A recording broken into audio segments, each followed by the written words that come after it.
Personnalisons maintenant notre espace de travail, parce qu'il est vrai que actuellement cet espace de travail est blanc, c'est peut-être un peu pauvre.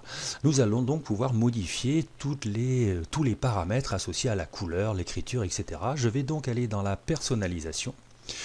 Et quand je vais personnaliser ici, on se rend compte que j'ai ici tout d'abord les possibilités d'importer ici une image de fond directement dans le fond de mon écran. Par exemple, faisons parcourir. Je vous ai fourni donc avec ce cours, je vous ai fourni des documents, ou plus exactement des clip art. Je vais par exemple choisir le logo, je vais l'ouvrir. Voilà, il est donc de manipuler l'objet. Alors il faudra s'habituer en fonction de votre connexion internet, ce sera plus ou moins long puisque en fait la totalité des objets qui vont arriver dans votre présentation Prezi vont d'abord être chargés sur le site, sur le serveur de Prezi, puisque tout ça se passe en direct sur le net. Vous voyez que je me retrouve donc maintenant avec mon logo qui est en très très grand, mais on verra plus tard que ces cadres, donc ces focales de caméra pourraient très bien être beaucoup plus grosses, donc c'est à nous de choisir. On fera un exercice probablement avec une autre forme d'image, vous verrez, qui peut être très très pratique pour construire le chemin de notre présentation. Je vais donc recentrer un petit peu tout mon travail, mais je vois donc ma fenêtre. Observez que dans ces fenêtres où je vois donc mon logo, je pourrais très bien maintenant, puisqu'il est sélectionné, vous voyez, je vois apparaître une corbeille là-haut. Si je veux supprimer cette image de fond, je n'ai donc plus qu'à cliquer sur cette corbeille.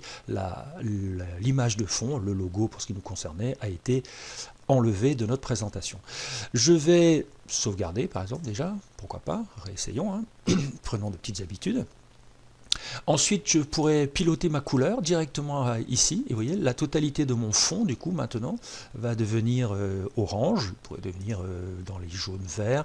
Alors, on pourrait avoir un regret, c'est que cet échéancier de couleurs est un petit peu brutal, on va dire. On pourrait aimer avoir un échéancier plus souple, avec davantage de teintes à notre choix, à notre possibilité. Bon, c'est comme ça. Nous avons également en dessous, ici, nous avons des thèmes. Et donc ces thèmes, vous voyez que je vais pouvoir directement piloter, par exemple, je vais choisir celui-ci, le Echo, et quand je demande ça, vous voyez, tout a été transformé, la couleur de l'encadrement de mes cercles, la couleur de l'écriture, la police d'écriture, la couleur du fond. Si je rechange encore, regardez, ça change. Vous voyez, je n'ai pas non plus la même police de caractère, je n'ai pas les mêmes couleurs de fond, etc. Je peux aller plus loin, c'est-à-dire que je pourrais, vous voyez, ici, descendre et demander un paramètre avancé. Et dans les paramètres avancés, je vais pouvoir venir piloter ce thème beaucoup plus finement. Ça veut dire que actuellement, voilà la représentation. Il faut donc imaginer que cet espace marron que vous avez là, c'est finalement l'espace marron que j'avais moi derrière. Et je vais ici avoir les titres, les sous-titres, le corps de texte. Ici, je vais avoir la qualité ou la couleur de mes cercles. Ici, je vais avoir des rectangles. On a ici des rectangles. Je vais aussi avoir les flèches ou les lignes, parce qu'on pourra tracer des formes géométriques flèches et lignes, pardon. On pourra également donner l'illusion de donner un coup de marqueur, c'est ce que j'ai là. On voit donc ici qu'il est tout à fait possible de modifier les couleurs, mais avec les codes que l'on appelle RGB, autrement dit Red, Green, Blue. En français, ce serait RVB dans certains logiciels. Mais donc ce code RGB va me permettre, lorsque je vais choisir de prendre, mettons, le background, et je vais non pas mettre du 204, mais choisir par exemple 100, vous voyez que la couleur a changé. Et ça va être donc à moi de modifier ces différents éléments. 200, et je vais remettre ici par exemple 150. Donc si vous connaissez ces codes RGB, vous en trouverez sur le net, qui vous permettraient de piloter votre couleur directement. Ça vous permet donc d'aller taper directement la couleur souhaitée. Mais ça, c'est dans la partie avancée. Vous voyez qu'on peut aussi éditer le logo, un arrière-plan en 3D. Nous y reviendrons peut-être, nous verrons, parce que c'est encore en version bêta, mais nous verrons. Nous sommes ici dans la possibilité ou les possibilités avancées de personnalisation. Revenons sur des possibilités plus traditionnelles. Je vais donc cliquer sur Wizard, parce que le logiciel est totalement en anglais. J'ai donc bien ici toujours ma représentation, mais cette fois-ci, vous voyez que j'ai des possibilités non pas détaillées en code RGB, mais plus brutes. Alors vous voyez, on a ici le background avec le point d'interrogation et le pop-up.